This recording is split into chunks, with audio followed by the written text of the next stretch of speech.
Martínez cruza por el medio, atropella a Oviedo, remató. ¡Gol!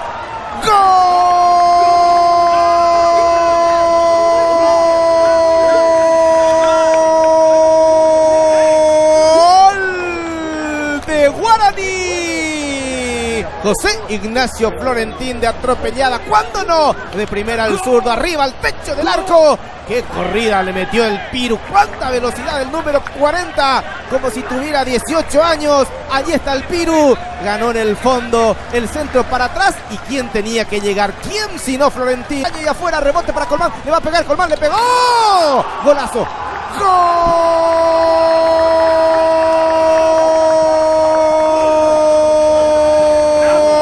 ¡Gol de Guaraní! Gol del 10, gol de David Josué. Autoriza el árbitro, puede descontar. Enrique Borja le va a pegar. Le pegó.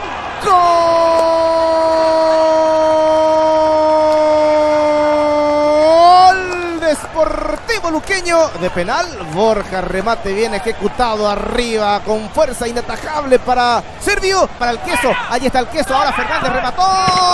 Gol. Gol.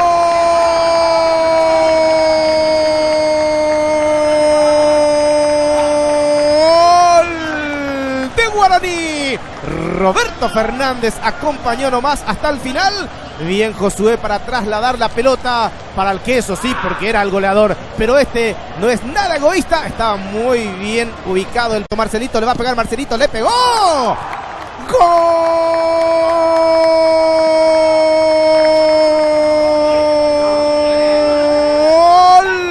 de Guaraní. Marcelo González.